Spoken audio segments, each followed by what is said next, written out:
Hey, everybody, and welcome to the show. I am Liz, joining you as usual from Central Virginia in the United States and the ancestral lands of the Monacan Nation. And I am so glad you are here with me today.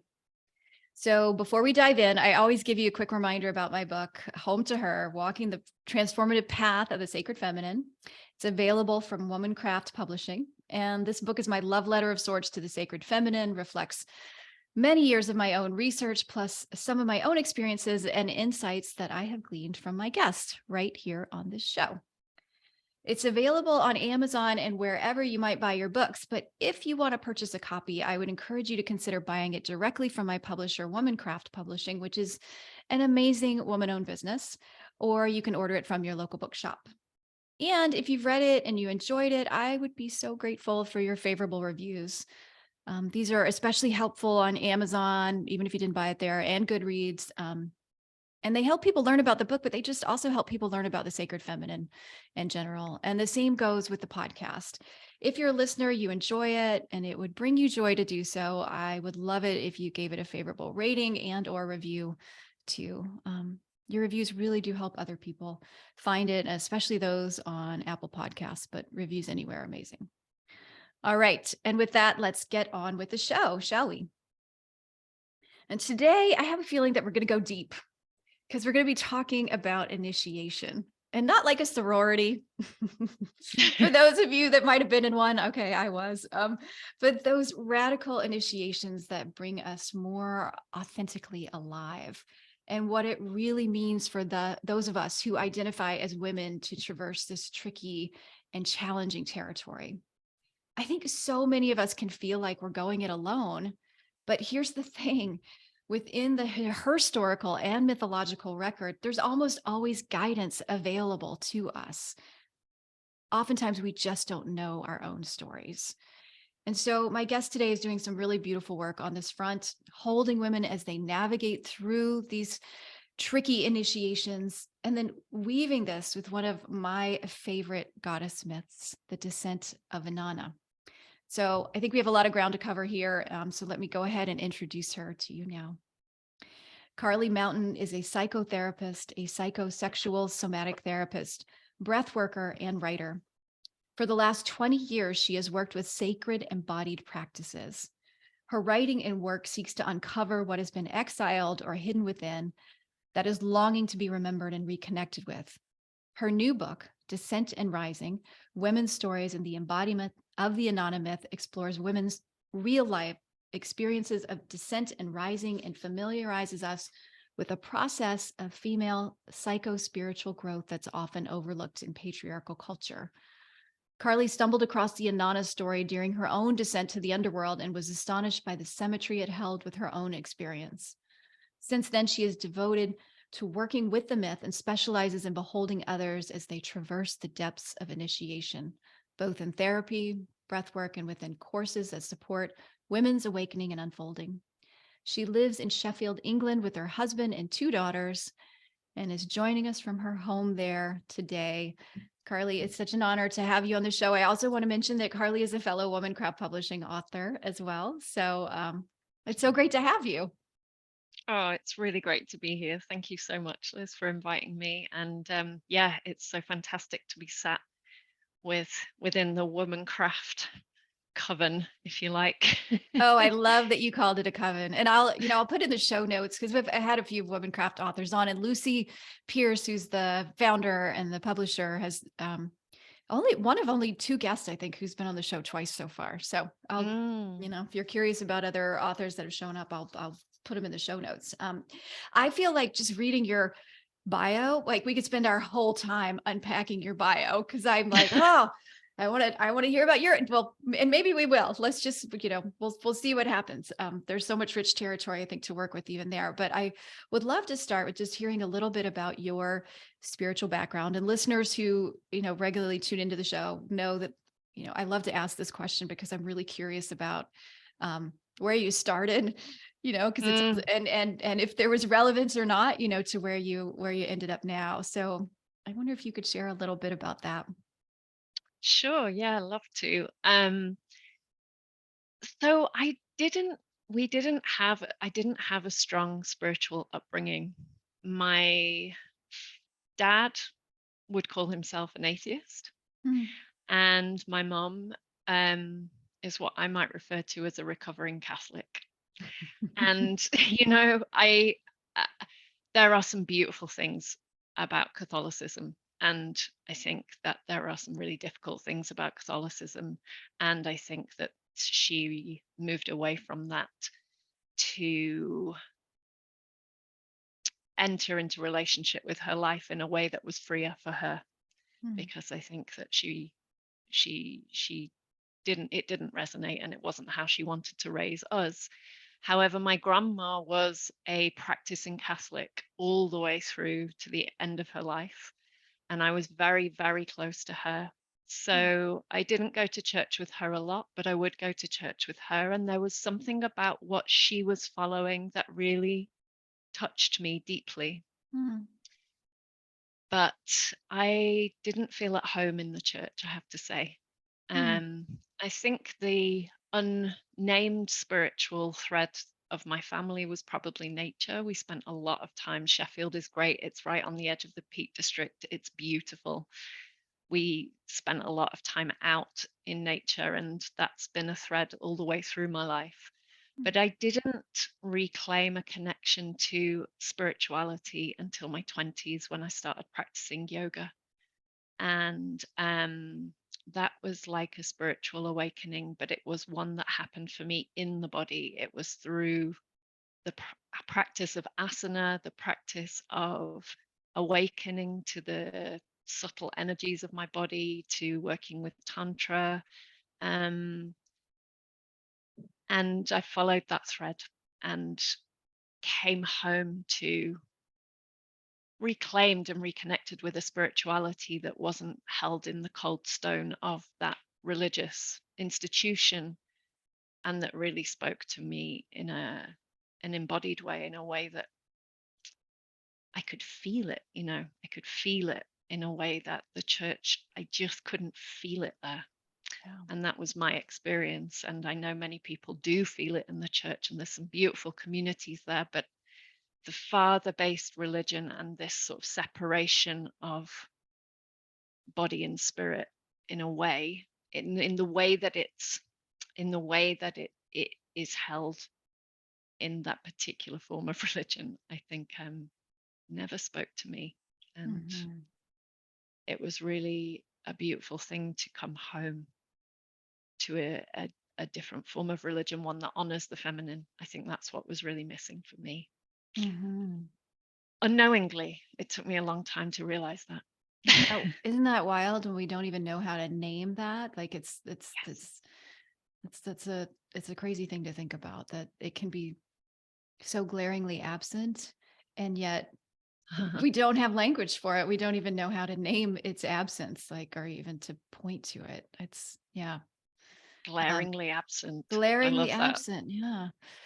Well, and this is making me curious too of, do you have thoughts now on, um, because you said that there was something about your grandmother's spiritual practice that drew you, that you were drawn to, and yet it clearly wasn't the church. Do you think it was nature? Or do you think it was something else? Perhaps that connection to maternal line, or what are your thoughts on that now? It was devotion. My grandma had Mm. devotion, and I have devotion kind of in my bones, it feels like. And yeah, and that is the beautiful thing about Catholicism. I think it holds devotion at its heart, and that is so beautiful. Um, so yeah, devotion was the thread we were both following, and I didn't realize. And actually, excuse me, she died before I really. Well, her death was possibly one of the things that led me even deeper to uncover what it actually was I was following. Mm.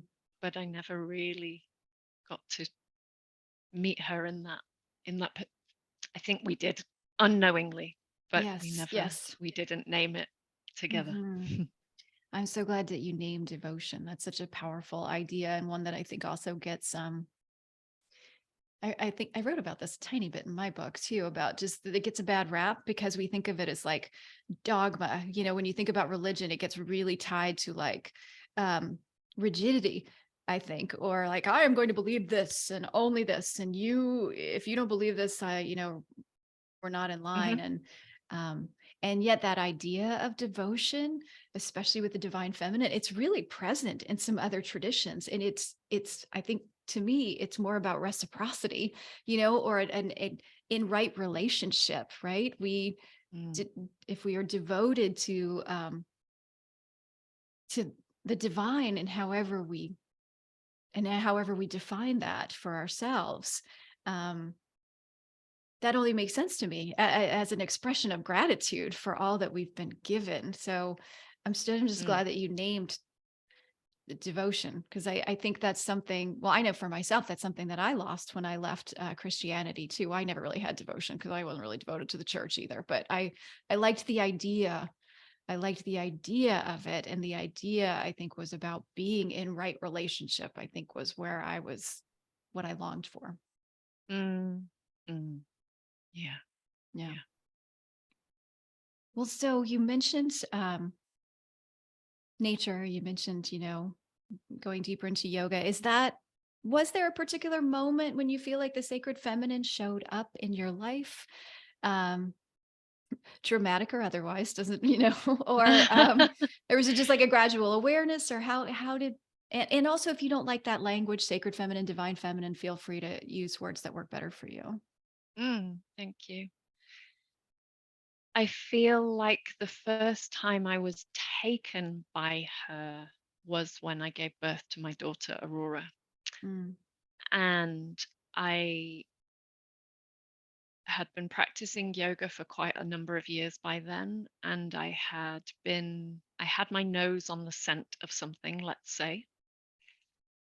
But to be taken by an energy like that, and my friend Red and I had a conversation because I described it in myself as a birthquake, and so did she. oh, I And love so that. it Birthquake. was, yeah, it was like this all encompassing downward force coming through me that just felt elemental. And there would be no way of stopping that. That was the thing. It was like unequivocally happening in my body, through my body, and bigger than my body, but happening in my body.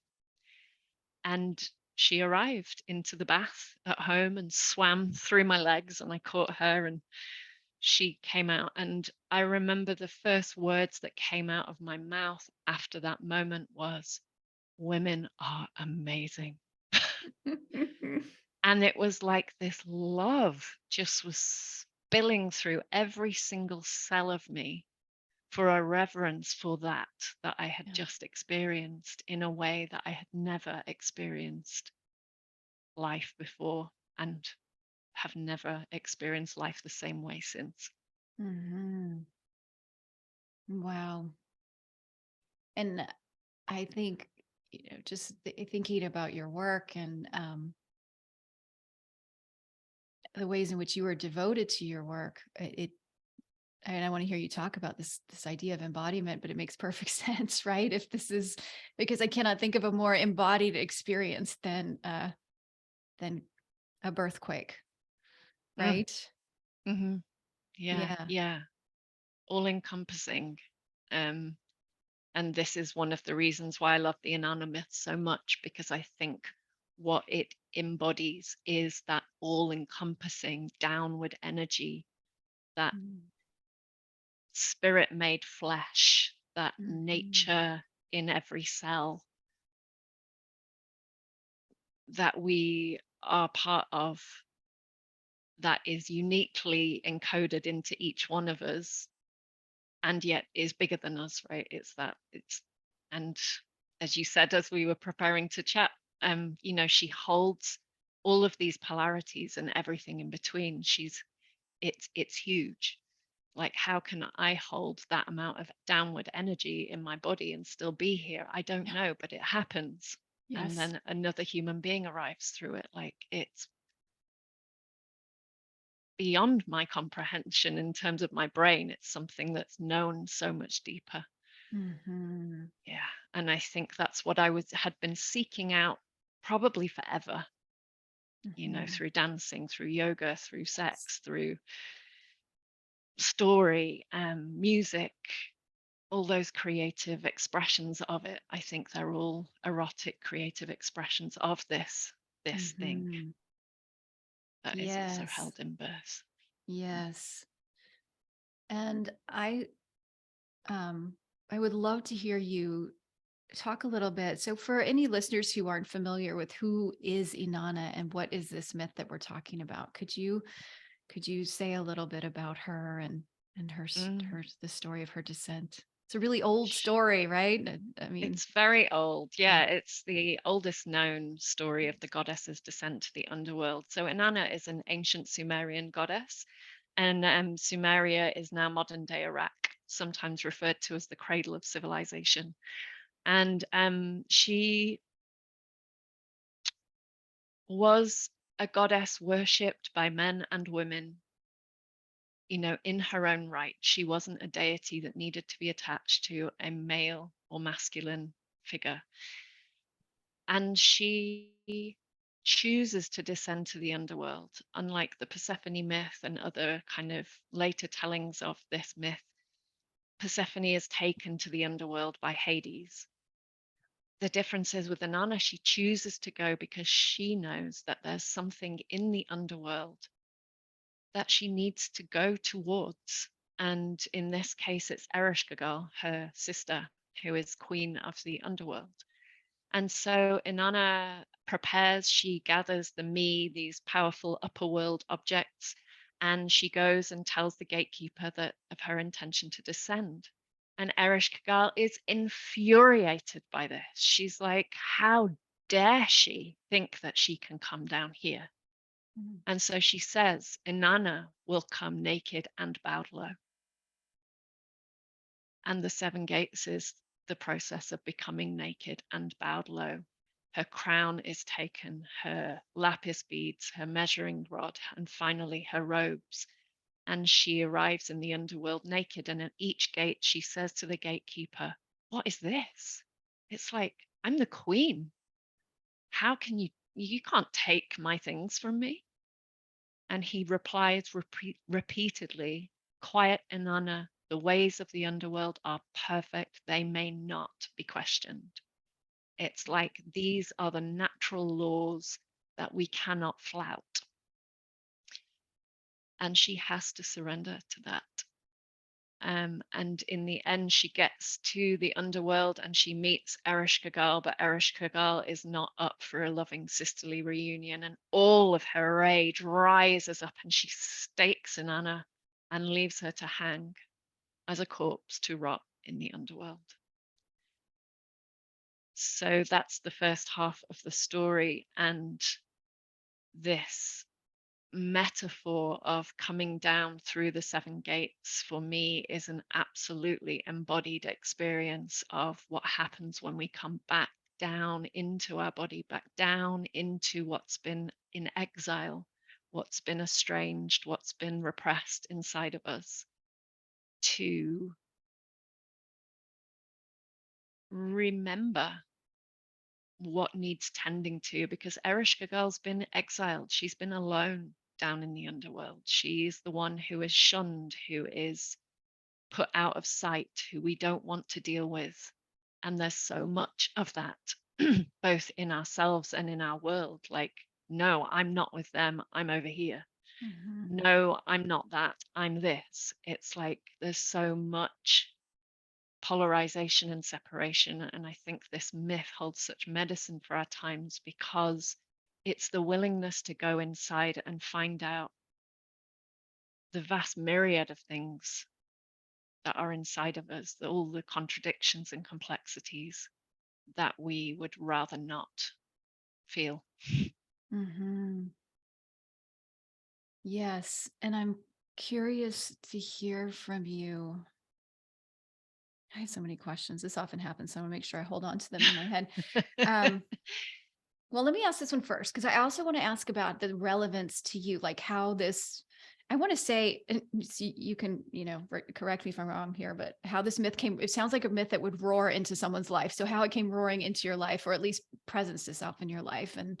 But Mm, before I ask that, I guess I want to ask you a question about um, holding. Well, I guess you've kind of spoken to this, but I'm thinking of how in some of our current monotheistic male traditions that are alive today, we have a real division between like what we think is good and what we think is bad or evil, mm, and I feel like yeah, that's one of the things you see right away when you talk about this myth is there is no expectation of a divinity meeting a definition of all good that would necessarily make sense in our heads, right? no, absolutely not. And in a way, it messes with us in that way. Yeah. Because actually, what it's asking us to do is hold lots of contradictions and fall through them into something deeper. Like our mind cannot hold on to those two extremes at once. This Yeah. is how poetry works, this is how yoga nidra works. It asks us to hold two seemingly completely contradictory things at once, and our mind goes, oh, and it can't. So we drop down into the underworld. We drop down into feeling. We drop down below that which we can hold with our mind. And isn't that so needed? Because Mhm. yeah, inside of that is the complexity of our humanness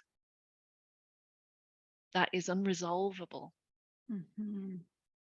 I feel like this myth teaches us to hold what is unresolvable and incomprehensible so that we can contact humility, vulnerability, and ultimately love and compassion and Mhm. empathy. Because actually, when we're going this, not that, we're exiling something, we exile someone, we exile, we other, Yes. and we lose the nuance. And that is just such a problem in our current Western culture is this loss of nuance. Oh, yeah. So yeah, it really asks us to hold complexity, nuance, and paradox. Mhm. Yes. And that's like a muscle of sorts that I don't think we've collectively been asked to work at all. It's seriously atrophied, isn't it? Yes. Yeah. Don't even know we have the muscle sometimes, I think. Yeah. Well, and I would love to know, because you reference this in your bio as well, that you were seeing the parallels between your own life and this myth, but how did it really presence itself for you? Mm.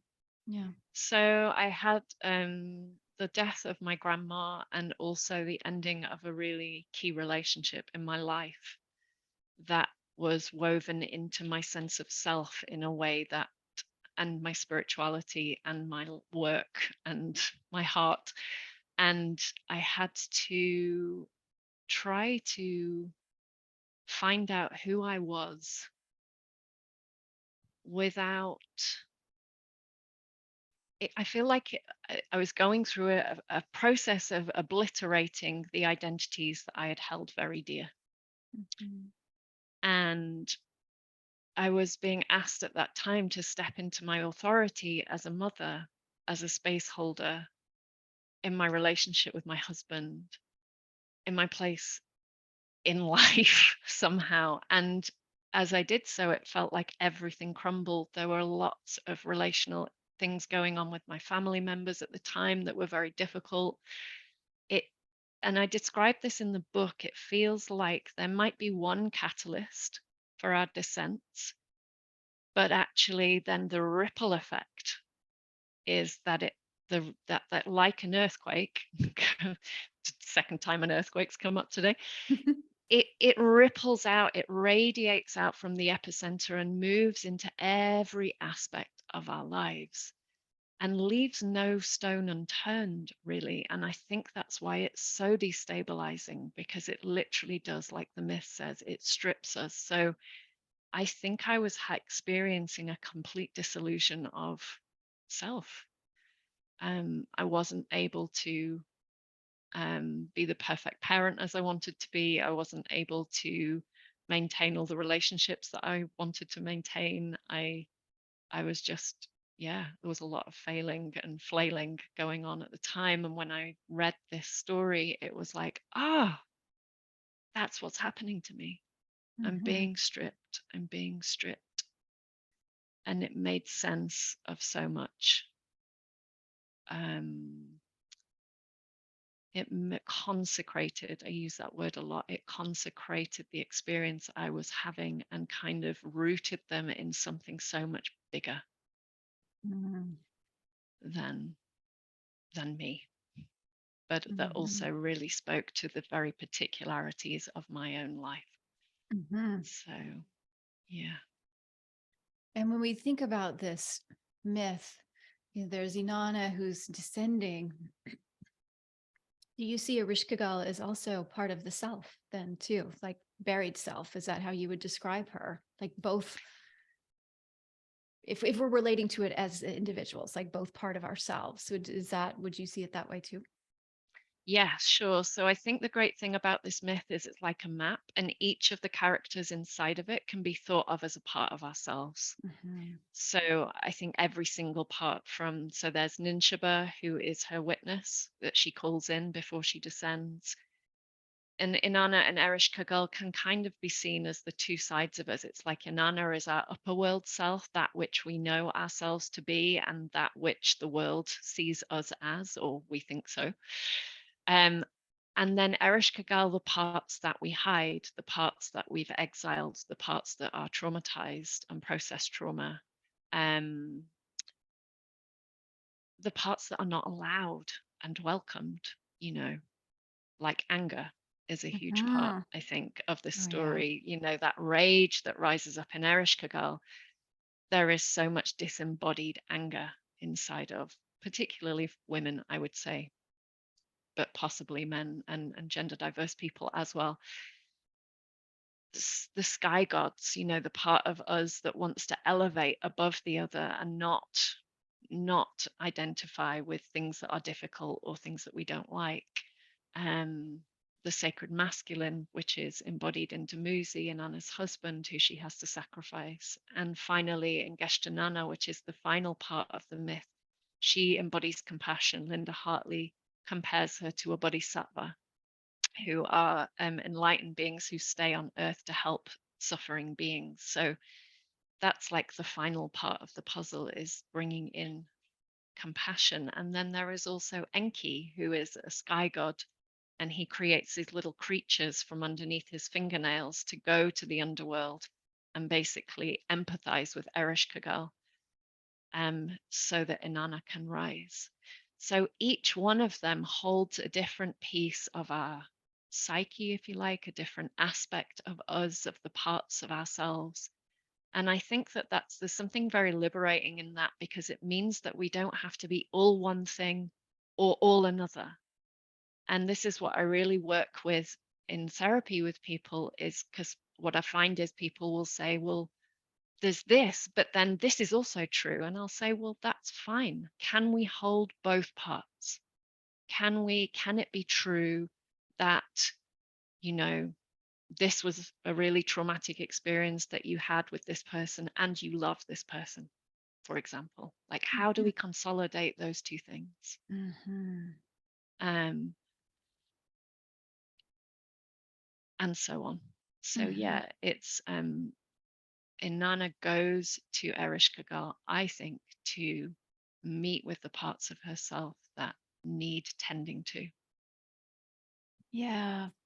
And I'm thinking about your book and how, one of the beautiful things you do is you weave in women's stories kind of throughout the process of unpacking this myth as well. And so I feel like it invites storytelling, and so one of the things that I was thinking about as you're sharing this too is early on in my own process of dissolution and coming back together, I'd gone to this I'd gone to this kind of channeling event with these two women. One worked with angel energy and the other was a psychic. And um, they were guiding us through something. I can't really remember what it was. It was a big room and a lot of really powerful energy moving through there.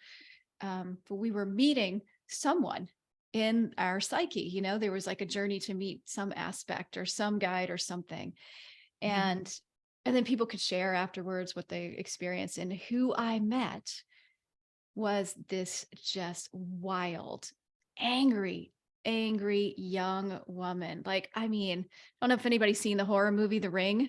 She's got like dirty, scary hair, and she's just like, like gnashing her teeth and scratching and just in pure fury, like in a cave, who was like, could not wait to get out and be heard. I can still feel the power of this, even telling you about this. And she was Mm. so clear in her message to me, which was, don't you see? Everything I create is beautiful and meant to be. Everything. And it was really funny because afterwards, like, the people were sharing some of their things that they saw, and people saw like rainbows and kittens and angels and things like that. And I was like, what do I do with this wild, angry woman? And of course, I was in the midst of my own descent, that was what I needed to meet, the ways in which I had repressed anger and felt like I couldn't own all the parts of myself. Um, Mm. yeah. Yeah. And there's so much energy, isn't there? It Oh sounds like yeah. there's so much energy in that wild, Oh feral yeah. kind of parts. They are they are full of creativity and aliveness. And when we keep them in exile, they can't be part of us. In fact, it's reminding me of a poem. I don't know if you're up for poems, but this is a poem that Hmm. I really love. It's called Angels. This is how an angel comes out of the earth, upwards from the underworld, when everybody thought they came from the light wings of the sky. No, they are massive.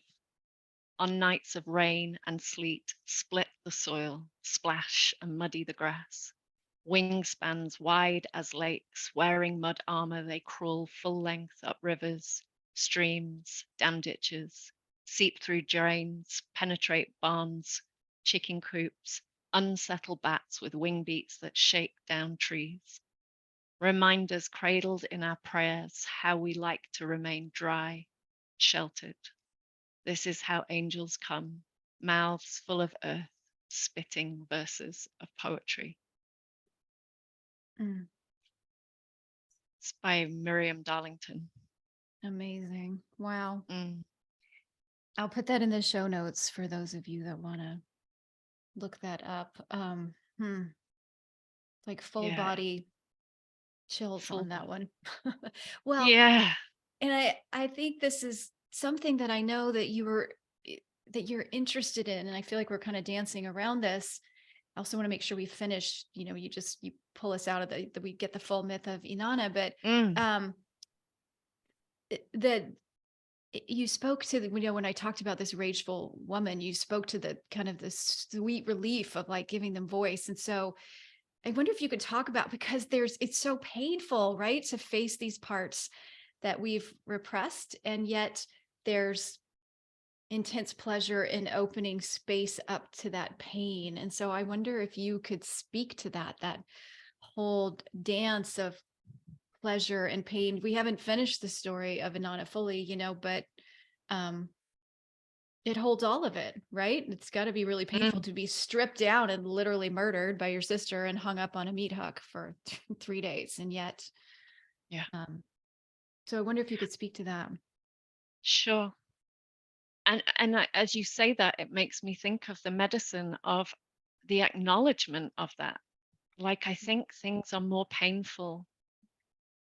You know, Dr. Gabor Mate often says the traumatic thing is often not necessarily the thing that happened to us, but it's the way we were held or not held in it. Like when Mm, we are alone inside painful experiences, that's when they become more traumatic, right? Lasting trauma. That's when it stays because it's not met. So for me, yeah, it is really painful, but thank goddess that there's an acknowledgement of that in this story, because it witnesses something in us. And for me, that witnessing allows me to feel it more deeply Mhm. and be with it. So, yes, painful. And yet, as you say, there is something relieving, if not pleasurable, in feeling the pain. And sometimes I think there is pleasure in pain. Like, again, it's another one of those dualities that are inextricably linked, I think, pleasure and pain. My teacher, Kim Rosen, I remember the day when she said to me, the purpose of any emotion, whatever it is to feel the pleasure of its release. And it took me a really long time to get my head around that, because I was like, well, this isn't pleasurable, this particular emotion, strong grief, is that pleasurable?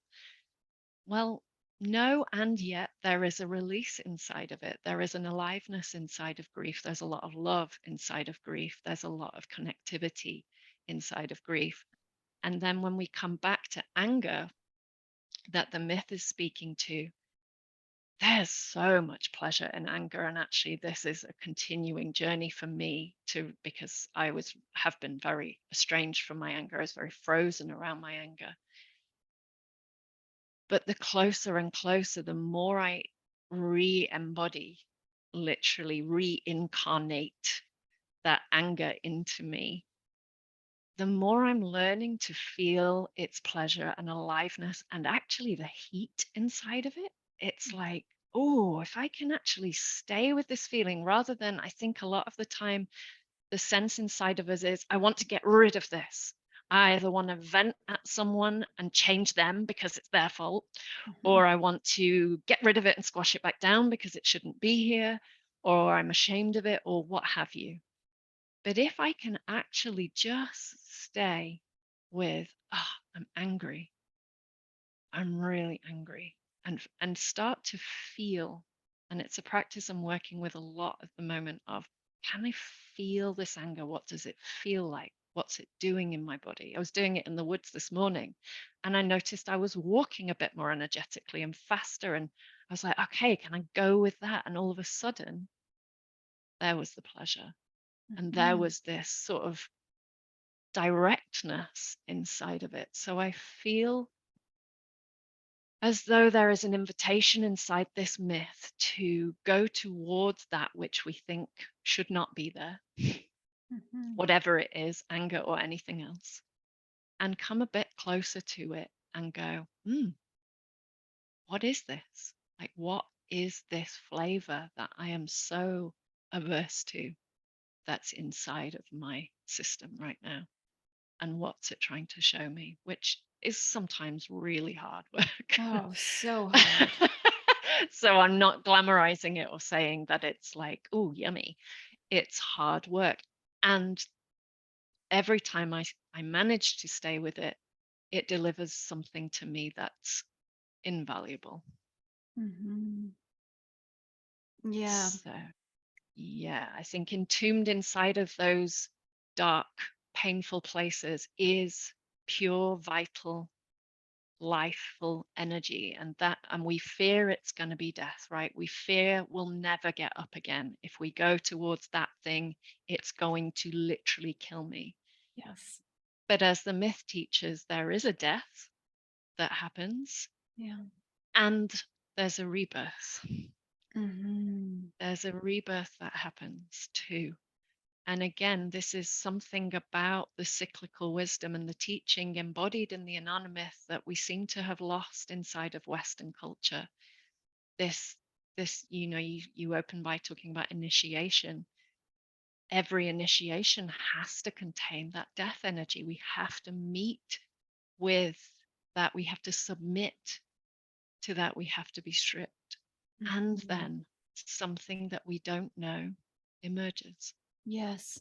And I also want to say, and I would imagine that well, you'll see if you agree with this or not, but I would think, as a psychotherapist, that you would see this, that we don't have to say yes to that descent and initiation, you can avoid it. You can spend your whole life avoiding it, right? With all kinds of habits and patterns that are um, maybe not so healthy. But like Yeah. it's in accepting the invitation that things get deeper, juicier. I don't know, right? Mhm. But I think there are a lot of people. I'm just imagining that I can't say all of us, I don't know all people, but I could imagine that many of us get those invitations, those breaking points, whatever they are, like loss of a loved one, like you talked about, or for me, just complete implosion of my professional life and thinking about who I was and what it meant to be a successful woman. Mm. Or, it can be anything. For like in my family, we had bankruptcy, so it could be that like loss of all your money, right? But how you choose to respond to that um, is still up to you, right? You can descend and like really face that, or you could throw any number of distractions on top of that, numbing or whatever. Yeah. Um, right. And I think of this time that we're living in as being quite extraordinary in that, and I don't know if you'd agree with this, but I feel like for my parents' generation, they had no language around this. There was no invitation to a descent and a learning from that. There was none of that. There was, I guess, Mm. survival, right? You just like Survival. pull Yeah. your And bootstraps up a little harder and stomp forward. yeah, Um, yeah. And there is the trauma, right? yeah. I think Yes. there is the trauma because then we have to exile something and not allow it. And of course, what gets exiled down into the underworld is not just the dark things that you don't want to face, but it's also like some of the good stuff is down there too. So, Yeah. what gets exiled is the fullness of our joy, the fullness of our pleasure, the fullness of our love and feelings. And that in it, and this is the thing, isn't it? That's painful too. Mm-hmm. That's Mm-hmm. painful too. So for me to dare to descend, though painful, at least then I am with the pain instead of trying to avoid it and yet still being in pain. Yes. it, Yes. so I feel like, yeah, the invitation, but yeah, that's the choice. That's the choice she makes. I think that's the medicine of Inanna. It's a unequivocal yes to going towards the pain. Yes. And to what you were speaking to earlier, I was reminded of something I had a podcast guest on a couple years ago named Carol Fox Prescott, who is interested in reclaiming the voices of the women in Jewish mythology and Jewish traditions. But Mm. she, and I don't think this came up on the show, but she wrote a book. She's also an acting coach, and she said something in there that was so profound to me that I think speaks to what you're talking about too, which is any feeling fully felt leads to joy. Any feeling fully felt leads to joy. So there's that pleasure piece. Like but it's in the allowance, you got to allow it to expand and do what it will with you, right? Yeah. And then in that expansion, something you see something. Mm. Mm. Mhm. Well, Yeah. and I would love for you to. Okay, so Inanna's dead. Can you? Can we resurrect her now, Yeah. please? What happens now? She's hanging on a. I mean, in the midst that I've read, she's hanging on a meat hook. It's pretty gruesome, She's right? hanging on a meat hook. Yeah. Exactly. And above ground, Ninshaba, her witness, is banging the drum in the assembly places. She goes to the sky gods, knocks on the door. They won't help. They do not want a bar of it. They will not help Inanna. She ends up going to Enki, who is a soulful sky god. He's a gardener. He is a sky god that has also been initiated, I believe, into the dark feminine. And so he pulls out the dirt from underneath his fingernails and creates these two little creatures, the Kugara and the Galatur. And he says to them, slip under the door like flies and go to the underworld. And there you will find Ereshkigal. She will be making birthing sounds. And he basically tells them to empathize with her. And so they do. They fly down into the underworld. And just as Enki says, she's there going, oh, my heart, oh, my back, oh, my belly. She's moaning, she's making these birthing sounds. And they just reply by saying straight back to her what she's just said. Oh, your heart. Oh, your belly. And she goes, who are you? Who are you? And she's so moved and touched by these little creatures that she says, you know, if you're gods, I will give you a gift. I will give you the gift of water of life and food of life. And they say, we only want the corpse of Inanna. And they sprinkle this food and water of life onto Ereshkigal. And then Inanna starts to ascend. But she's flanked by these Gala demons, because the laws of the underworld cannot be flouted, those natural laws. And it's like, if Inanna is going to rise, someone will have to come in her place. And so she begins to ascend, and these Gala demons stand by her, and she meets Ninshaba, and Ninshaba falls at her feet and has missed Inanna and has grieved her. She's wearing only a sackcloth. She's like in that place where you get to with grief, where you can't be bothered to wash, you know, it's like, Mm-hmm. ugh. And she's so delighted to see Inanna. So when the Gala demons go to take her, she says, no, I will never give her up. So she's beginning to assert herself, to find her no and mean her no. And then by the time she arrives in her city, she finds Dumuzi, her husband, lounging on her throne, dressed in his finery. He hasn't grieved his wife. He shows no humility. And for that reason, she knows that he is the one that she must sacrifice. Mm. And he doesn't want to be sacrificed. So he turns into a snake, slithers away, and these Gala demons pursue him. And he is terrified. He is the part of us that really does not want to transform, that wants to stay with the safety of sameness, that really wants to stay on that throne, elevated. So he appeals to his sister Geshtinana for help, and Geshtinana is feeling for his plight, and she appeals to Inanna, and Inanna is able to feel her love for him. So she says, you know, Dumuzi, you will go for half of the year, and then Geshtinana, you will go for the other half of the year. And this is the teaching that both the masculine and feminine, and if you don't like those terms, you can put whatever you want in their place, but these creative energies inside of us,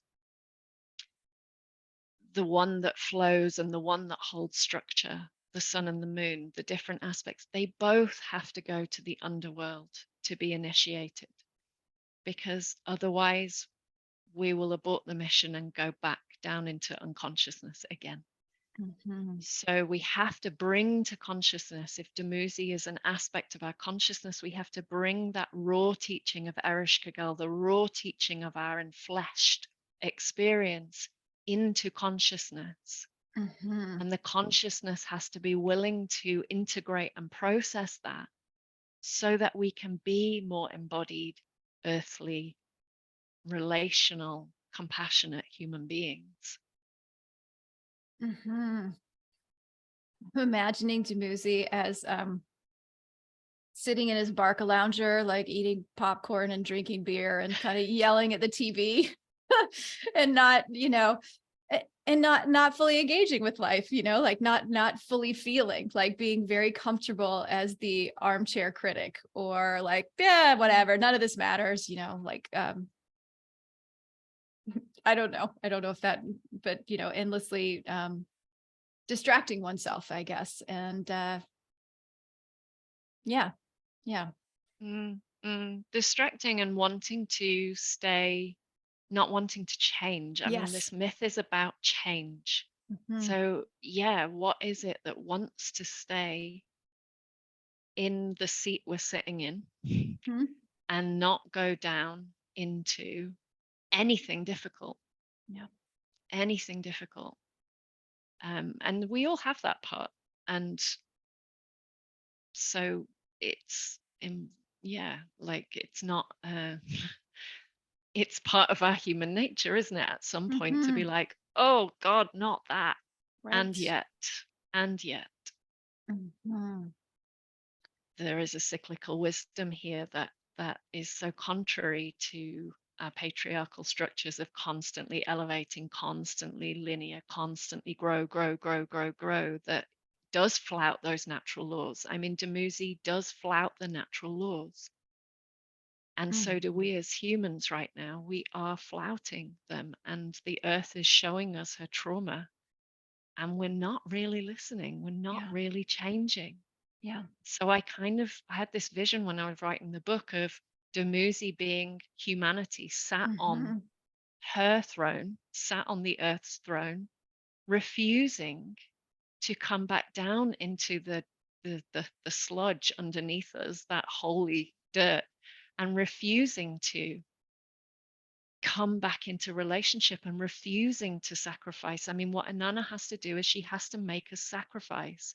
And as humans, we don't want to. And I can include myself in that. There are things in my lifestyle that are not, that need to change. And living in these structures, I find it so hard to change them. Oh, yeah. And it's so painful to me to feel that and to not really know what to do with it. So Hmm. um And I and it's I yeah. I and I understand. I feel like I can find empathy too. Like, for example, I think about my grandparents who survived the Great Depression and didn't know if they were going to have food. And Mm, so it isn't that hard for me to get my mind around the fact that we have giant stores. I don't know if you've got them where you are, but in the United States called Costco, where you can just go and like buy massive quantities, more than you really need, of food and just stockpile it in your house. Like, I totally get the mentality of suffering, don't want to have that suffering. I'm going to avoid it at all costs. So I'm going to do this instead. mm, mm.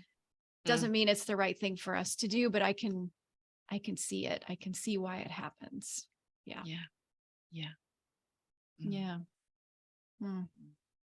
Well, and there's so much in that myth too that I feel like, if we're going to use our modern terminology of Easter eggs, which is also appropriate since that's Easter egg, of course, refers Yeah. back to a different goddess story anyways. But that connect us back to and forward to stories that have pulled through, like Enki as the gardener, which is, of course, I don't know if it's a reference to Jesus. Jesus is called the gardener uh, in certain places. And the cyclical nature, is completely mirrors again the life cycle of nature on Earth. There's dark period and there's a Yeah. light period. And so we see that in lots of other mythologies, Yeah. often centering a goddess. So I just think that's kind of neat too, is that the story is also connected to themes that humans have been playing with and dancing with for a really long time, which Mm, which to mm. me seems like there's universal medicine or timeless medicine there. Yeah. Yeah. And of Hmm. course, women in our menstrual cycle, we are constantly moving through this death, rebirth as the womb sheds every month. Yeah. There is a death, there is a letting go of a potential life, and then there is the spring and summer that follows. Um, yeah, and it's Yes. it's the fact that it is in that embodied, in those embodied things within us, the life cycles, the sleep cycles, the seasonal cycles you've just named. The process of death and rebirth is happening all the time, isn't it? It's constantly happening. The eros goes to ground, there's composting happens, and then the eros rises again. The sap goes to ground in winter, and then we're coming into the spring here in the UK. It's going to be rising again. It's there. It's it's Hmm. it's as old as time. And like you say, we have all these ways to flout it now. We can ship things from any part of the world. We can have things all year round here in the West, and do. We've lost a lot of contact with that Hmm. rhythmic way of living. Well, and I'm grateful to you for naming the menstrual cycle, sleep cycles too, because I wanted, a question, and maybe this will be my last one since we're running out of time here, but we can engage in this myth from a very intellectual standpoint, right? Like, we could pull it apart and we can this means this and this means this, but what does it mean to embody it? Like, so, which I know is a huge part of your work. Like, what does it mean to really feel it in the body? So I wonder if you could speak to that. I would imagine like the cyclical pieces that you're talking to is a big part of that. But what else might you say um, about embodiment of this story? Mm, mm. Well, you spoke earlier about it potentially coming roaring into your life. And I think Mhm. that the things that cause us to come back down towards our trauma, the catalyst, whatever that is the thing that brings us back down into the body. And then we can choose to come in and feel all of those difficult feelings and possibly reach Mhm. out for support inside of that. Or we can try and escape. Dissociation is a way of escaping. Drugs, Mhm. alcohol are a way of escaping. There are many, many ways on there, TV, whatever. Mhm. So I refer to the Inanna Myth as a erotic initiation. And the reason that I did that is because the nature of Eros and erotic energy. So Eros is the god of karma. Um, and so that that that energy can unite and delight and bridge. Um, I know Dear Judith says it unites, delights, bridges, and soothes.